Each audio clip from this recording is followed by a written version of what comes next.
Israel Hamas பேச்சுவார்த்தையில் ரொம்ப நாட்களுக்கு பிறகு ஒரு பாசிட்டிவான ரெஸ்பான்ஸ் அப்படிங்கிறது உருவாகி இருக்கு. ஹமாஸ் நாங்கள் வெளிப்படையாகவே அடுத்த சீஸ்ஃபயருக்கு தயாராகிவிட்டோம் அப்படிங்கிற ஒரு அறிவிப்பை கொடுத்துருக்காங்க.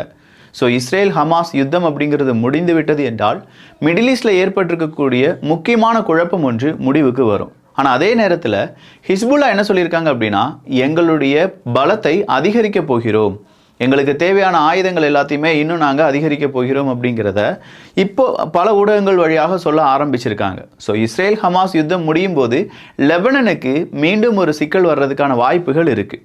இல்லை இஸ்ரேல் இந்த யுத்தத்தை முடிக்காமல் இருக்கிறதுக்கு ஏகப்பட்ட நியூஸை ஸ்ப்ரெட் பண்ணுறாங்களா அப்படிங்கிறதும் தெரியலை. இன்னொரு விஷயம் இருக்குது, இந்த Israel Hamas, Israel Hezbollah, Israel Iran அப்படின்னு சொல்லி ஏகப்பட்ட யுத்தங்களை இஸ்ரேல் முன்னிலையில் நின்று நடத்திட்டு இருக்காங்கல்ல. இதனால் இஸ்ரேலினுடைய இப்போதைய பிரைம் மினிஸ்டராக இருக்கக்கூடிய நெத்தன்யாகு அவர்களுடைய பார்ட்டி 48% அதிகமாக வலுப்பெற்றிருப்பதாக செய்திகள் வெளியாகி இருக்கின்றன. ஸோ 48% நாங்கள் வலுப்பெற்றிருக்கிறோம் அப்படின்னா அங்கே இருக்கக்கூடிய மக்களுடைய நம்பிக்கையை அவங்க எடுத்திருக்காங்க. அப்போ நம்பிக்கையை எடுத்திருப்பாங்க, யுத்தம் வந்தால் இவங்க தான் நம்மளை காப்பாற்ற முடியும், இவங்க இல்லைனா நம்மை யாரும் காப்பாற்ற மாட்டார்கள் அப்படிங்கிற ஒரு நிலைமையில தான் மக்கள் 48% கூடுதலாக இந்த கட்சிகளுக்கு அவங்களுடைய ஆதரவை கொடுத்திருக்கிறார்கள். ஸோ யுத்தம் நடப்பது அப்படிங்கிறது கண்டிப்பாக நெத்தன்யாகு அவர்களுக்கு ஒரு பெரிய பாசிட்டிவாக மாறி இருக்கு. இதே மாதிரி நிறைய செய்திகள் பார்க்க போகிறோம். நான் உங்கள் விக்கி, இது உங்கள் தமிழ் விதை. ஷார்ட்டாக கொஞ்சம் செய்திகள். அமெரிக்கா ரஷ்யா அடிக்கடி ஃபோன் பேசிக்கிறாங்க. ட்ரம்ப் அவர்கள் சொல்கிறாரு, புட்டின் அவர்கள் கூட நான் பேசினா இந்த யுத்தம் முடிஞ்சிடும் அப்படின்னு சொன்னார். கடைசியாக ஒரு வார்த்தை சொன்னார், இல்லை ஓவராலாக பயங்கரமான ஒரு அழிவை உக்ரைன் சந்தித்து கொண்டிருக்கிறது, இது எல்லாத்துக்குமே காரணம் ரஷ்யா தான், எனவே ரஷ்யாவுக்கு மேலும் பல பொருளாதார தடைகளை போடுவதற்கு நாங்கள் ட்ரை பண்ணிட்டு இருக்கோம் அப்படிங்கிற ஒரு வார்த்தையை சொல்லியிருக்கார். ஸோ இந்த பொருளாதார தடை உக்ரைனை அடித்ததுக்காக கிடையாது, தொடர்ந்து உக்ரைனை அடிச்சுக்கிட்டே இருக்கிறதுனால தான் பொருளாதார தடை அப்படிங்கிற விளக்கத்தையும் ட்ரம்ப் அவர்களுடைய சார்பாக கொடுக்கப்பட்டிருக்கிறது. தொடர்ந்து உக்ரைனை அடிக்கக்கூடிய ரஷ்யா எந்த அளவு இம்பேக்டை உக்ரைனுக்குள்ளே ஏற்படுத்தியிருக்காங்க அப்படிங்கிறது அமெரிக்காவுக்கு மட்டும்தான் தெரியும். அமெரிக்காவினுடைய ஃபியூச்சர் ப்ராஜெக்ட், யுத்தம் கழிந்த பிறகு உக்ரைனை யார் சீர்படுத்துவது, யுத்தத்துக்கு பிறகு ரஷ்யாவினுடைய பலம் என்னவா இருக்கும், ஐரோப்பிய ஒன்றியத்தில் முழுவதுமாக ரஷ்யா வென்றுவிட்டால் என்ன நடக்கும் அப்படிங்கிற பல கேள்விகளுடன் அமெரிக்கா அவங்களுடைய காய் நகரத்தில் செஞ்சிட்டு இருக்காங்க. இந்த நேரத்தில் சீனாவிலிருந்து ஒரு செய்தி. சீனாவில் இருக்கக்கூடிய முக்கியமான அரசியல் கட்சி தலைவர்கள், கம்யூனிஸ்ட் கட்சி தலைவர்களில் நிறைய பேர் பேசிக்கிறது என்னென்னா, இந்த ரஷ்யா உக்ரைன் போரில் ரஷ்யா எக்காரணம் கொஞ்சம் தோற்றுவிடக்கூடாது அப்படின்னு சொல்லி நினைக்கிறாங்களாம். அது ஏன் அப்படிங்கிற கேள்விக்கு, ஒருவேளை ரஷ்யா தோற்றுவிட்டது என்றால் இதே மாதிரி சீனா தைவான் பிரச்சனை வரும்போது சீனாவையும் நம்ம என்ன செஞ்சிடலாம், வலு இழக்க செய்து அதன் பிறகு சீனாவை தோற்கடித்து விடலாம், ரஷ்யாவை தோற்கடித்த மாதிரி அப்படின்னு சொல்லி இது ஒரு ஸ்ட்ராட்டஜியாக மாறிடும். ஸோ அமெரிக்காவினுடைய ஒரு லாங் டேர்ம் கோல் சீனா ரஷ்யாவை ஒன்றுமில்லாமல் செய்கிறது அப்படிங்கிறது தான். ஸோ ரஷ்யா இதில் தோற்றுவிட்டார்கள் என்றால் அது அப்படியே சீனாவுக்கும் அவங்க என்ன செஞ்சிருவாங்க, செராக்ஸ் அடித்த மாதிரி அதுக்கும் என்ன செஞ்சிருவாங்க, அப்ளை பண்ணிடுவாங்க. எனவே ரஷ்யாவை நாம் தோற்க விடக்கூடாது அப்படின்னு சொல்லி சீனாவில் இருக்கக்கூடிய அரசியல் தலைவர்கள் பேசுவதாக சொல்லப்படுது. இதில் எந்த அளவுக்கு உண்மை இருக்கும் அப்படின்னு கேட்டால், இரண்டுமே கம்யூனிச நாடுகள். சித்தாந்தத்தின் அடிப்படையில் கம்யூனிசம் அப்படின்னு சொன்னாலும் இரண்டு நாடுகளும் வேறு வேறு கம்யூனிச சித்தாந்தங்களை தான் அவங்க ஃபாலோ பண்ணிட்டு இருக்காங்க.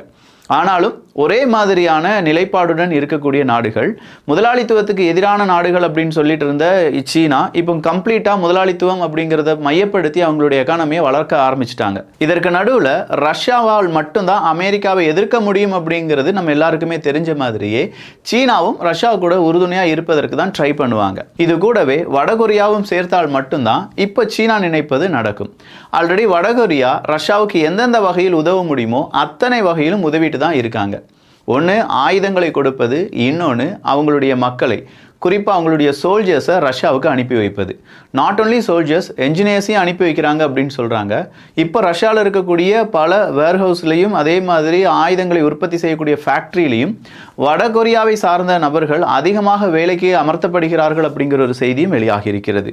இது எல்லாம் பார்க்கும்போது ரஷ்யா உக்ரைன் போரில் ரஷ்யாவை ஜெயிக்க வைப்பதற்காக மீதம் இருக்கும் கம்யூனிச நாடுகள் அவங்களுடைய சித்து வேலைகளை செய்து கொண்டிருக்கிறார்கள்.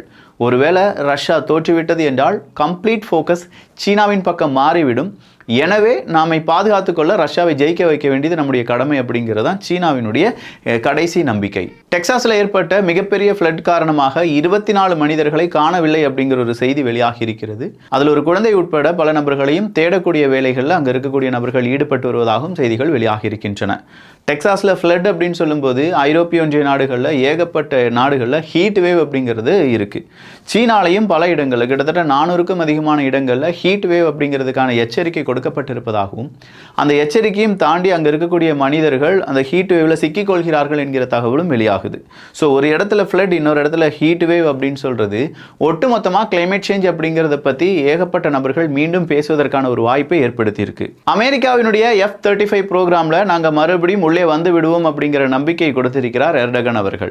அமெரிக்காவினுடைய குட் புக் லிஸ்ட்டில் நாங்கள் இருக்கோம், அப்படி இருக்கும் பட்சத்தில் எங்களுக்கு எப்படி F-35 அவங்க தராமல் போவாங்க, கண்டிப்பாக அந்த ப்ரோக்ராமுக்குள்ளே நாங்கள் வந்துடுவோம் என்பதுதான் எர்டகன் அவர்களுடைய நம்பிக்கை. அந்த நம்பிக்கை அவரை காப்பாற்றட்டும். 1974க்கு பிறகு சிரியா இஸ்ரேல் கூட இணக்கமாக செல்வதற்கு நாங்கள் ரெடியாக இருக்கோம்ப்பா, ஸோ எந்த பிரச்சனையும் கிடையாது, நீங்கள் பேசி முடிவெடுங்க அப்படின்னு சொல்லி இஸ்ரேல் சிரியா இவங்க 2 பேருக்கும் ஒரு பேச்சுவார்த்தை நடைபெறுவதற்கான வாய்ப்புகள் ஏற்பட்டதாக செய்திகள் வெளியாகி இருக்கின்றன. ஸோ இந்த பேச்சுவார்த்தை சக்ஸஸ் ஆயிடுச்சு அப்படின்னா சிரியாவில் ஆல்ரெடி நிறைய மாற்றங்கள் நடந்துட்டு இருக்கு. இப்போ சிரியாவை ஆட்சி செய்வது அங்கே இருக்கக்கூடிய கிளர்ச்சியாளர்களுடைய படை. அப்படி இருக்கும் பட்சத்தில் இவ்வளோ நாள் ஆட்சி செய்த அல்-அசாத் அவர்களுடைய எதிர்ப்பாளர்கள் நிறைய பேர் சிரியாவில் இருக்கக்கூடிய இப்போதைய ஆட்சிக்கு எதிராக கருத்து தெரிவித்தாலும் அவங்கள அரெஸ்ட் பண்ணுறது அப்படிங்கிற வேலையெல்லாம் கிளர்ச்சியாளர்களுடைய படை செய்து கொண்டு வருகிறது. இந்த நேரத்தில் எந்தெந்த நாடுகளிடம் சிரியா எதிர்வினை காண்பித்திருந்ததோ இல்லாட்டி பகைமைத்துவத்தை காண்பித்திருந்ததோ அந்த நாடுகள் எல்லாத்தையுமே நண்பர்களாக மாற்றக்கூடிய வேலைகளில் இப்போ இருக்கக்கூடிய அரசாங்கம் ஈடுபட்டு வருது. அந்த அடிப்படையில் தான் நாங்கள் இஸ்ரேல் கூடயும் பேச போகிறோம். ஒருவேளை இஸ்ரேல் கூட இணக்கமாக போகும்போது சிரியாவுக்கு இன்னும் நல்ல எதிர்காலம் இருக்க வாய்ப்புகள் இருக்குது அப்படின்னு சொல்கிறாங்க. இஸ்ரேல் அப்படின்னு சொல்லும்போது அப்ரஹாம் அக்கவுட்ஸில் அமெரிக்காவினுடைய அறிவுறுத்தலின்படி சிரியாவும் இஸ்ரேலும் மீண்டும் கையெழுத்திடுவதற்கான வாய்ப்புகள் நெருங்கிய வண்ணம் இருந்தபோது இப்போ மறுபடி சிரியாவாக சொல்லியிருக்காங்க நாங்கள் 1974க்கு பிறகு இஸ்ரேல் கூட பேச்சுவார்த்தையில் ஈடுபட போகிறோம். ஸோ கோலன் ஹைட்ஸ் எல்லாமே மறுபடியும் சிரியாவுக்கு கொடுக்கப்படுமா அப்படின்னு கேட்டால் இல்லை. ஏன்னா கோலன் ஹைட்ஸ் அது எங்களுடையது தான் அப்படின்னு சொல்லி இப்போ இஸ்ரேல் கட் அண்ட் ரைட்டாக சொல்ல ஆரம்பிச்சிருக்காங்க. முக்கியமான இடமாக பார்க்கப்படுகிறது. இஸ்ரேலினுடைய எதிர்காலத்துக்கும் இஸ்ரேலினுடைய பாதுகாப்புக்கும் கோலன் ஹைட்ஸ் இஸ்ரேல் பக்கம் இருக்க வேண்டும் அப்படின்னு சொல்லி இஸ்ரேல் நினைக்கிறாங்க. ஸோ என்னதான் பேச்சுவார்த்தை நடந்தாலும் அது இராணுவம் சம்பந்தமான இல்லை அவங்களுடைய ட்ரேடு சம்பந்தமான பேச்சுவார்த்தையாக இருக்குமே தவிர கோலன் ஹைட்ஸ் சம்பந்தமான பேச்சுவார்த்தையை இஸ்ரேல் நடத்துவதற்கான வாய்ப்புகள் ரொம்ப ரொம்ப ரொம்ப கம்மி. Deep C rare earth mining அப்படிங்கிறத ஜப்பான் முதல் முறையாக இந்த உலகத்துக்கு அறிமுகம் செஞ்சுருக்காங்க. இப்போ எல்லா நாடுகளுமே ரேர் எர்த் அப்படிங்கிறத பற்றி ஓடிக்கிட்டே இருக்காங்க. நிறைய நாடுகள் சில நாடுகளுக்கு ஏற்றுமதி செய்ய மாட்டோம் அப்படின்னு சொல்கிறாங்க. சில நாடுகள் ரேர் எர்த் எலமெண்ட்ஸ் இருக்கிறதுக்கான வாய்ப்புகள் இருக்குது அப்படின்னு சொல்லி அவங்களுடைய என்டையர் ரீஜனை ஸ்கேன் பண்ணி பார்த்துட்டு இருக்காங்க.